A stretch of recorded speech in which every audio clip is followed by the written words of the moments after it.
कहानी माटी की महक।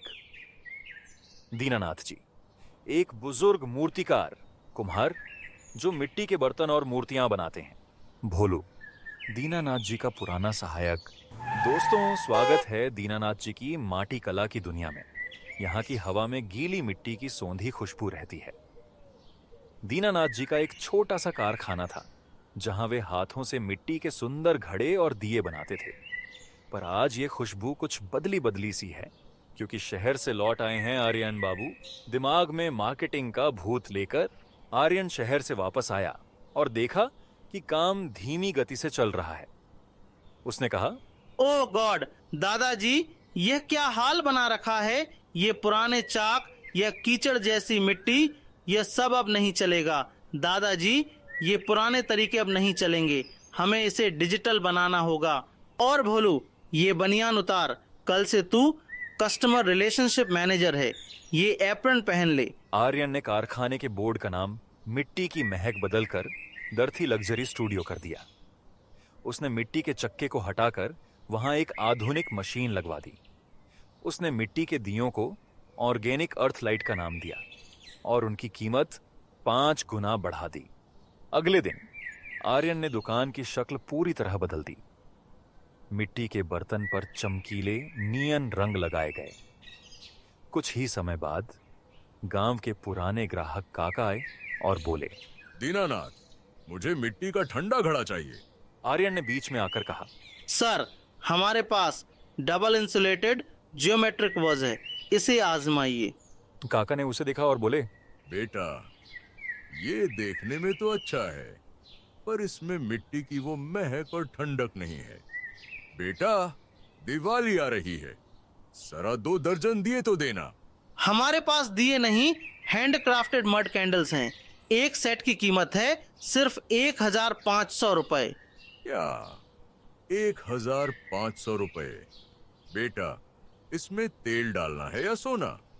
दीननाथ, ये तेरा पोता तो पागल हो गया है। मैं तो कल्लू कुम्हार के पास ही जा रहा हूँ। देखा आर्यन, ग्राहक को चमक धमक नहीं, सुकून और सही दाम चाहिए। आर्यन ने एक नया प्रयोग किया, नियॉन पेंटेड क्ले पॉट्स। उसने मिट्टी के सुंदर बर्तनों पर चमकीले नियॉन रंग चढ़वा दिए। दीनानाथ जी ने कहा, बेटा, मिट्टी का अपना रंग ही उसकी खूबसूरती है, इसे रंगों के नीचे मत छुपाओ। दादाजी, आप नहीं समझेंगे, इसे प्रीमियम ब्रांडिंग कहते हैं। लोग क्वालिटी के नहीं, ब्रांड के पैसे देते हैं।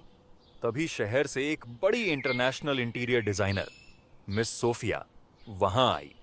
गुड मॉर्निंग मैम, मैं आर्यन। हमारे पास लेटेस्ट मॉडर्न आर्ट का कलेक्शन है। ये देखिए, प्लास्टिक की न्योन बुद्ध मूर्ति बहुत ट्रेंड में है। मिस सोफिया को उनमें कोई दिलचस्पी नहीं थी, वह ऊब रही थी। नो, ये सब तो मुझे शहर के हर मॉल में मिल जाएगा। मुझे कुछ ओरिजिनल चाहिए, कुछ ऐसा जिसमें इस मिट्टी की रूह हो। फिर उनकी नजर कोने में रखा एक साधारण मिट्टी का मूर्तिकला पर पड़ी, जिसे दीनानाथ जी ने बनाया था, जिस पर कोई रंग नहीं था, केवल मिट्टी की नरमी थी। वो हैरान रह गई और बोली, दिस इज आर्ट, मुझे यही चाहिए। आजकल हर जगह प्लास्टिक और मशीन से बनी चीजें मिलती हैं, पर यह सोलफुल है। आर्यन, असली टैलेंट तुम्हारे दादाजी के हाथों में है, इन मशीनी मूर्तियों में नहीं। मिस सोफिया ने भारी कीमत देकर वो मूर्ति खरीदी और दीननाथ जी को मास्टर आर्टिस्ट का सम्मान दिया। आर्यन का सिर शर्म से झुक गया। आर्यन को अपनी गलती का एहसास हुआ। दादाजी, मुझे माफ कर दीजिए, मैं चमक धमक के चक्कर में अपनी मिट्टी की ताकत ही भूल गया था। मुझे लगा था कि शहर की डिग्री मुझे आपसे बड़ा कलाकार बना देगी। पगले, बुराई तेरी सोच में नहीं थी। बस याद रख, पैकिंग कितनी भी चमक धमक वाली हो, अंदर का माल असली होना चाहिए। तरक्की करो, पर अपनी जड़ों को छोड़कर नहीं। तो भैया, क्या मैं ये मैनेजर वाला एप्रन उतार दूं? मुझे मिट्टी में हाथ साड़ने की बहुत तलब हो रही है। सब जोर जोर से हंसने लगते हैं। इस कहानी से हमें सीख मिलती है, जड़ों से जुड़कर रहना ही असली तरक्की है।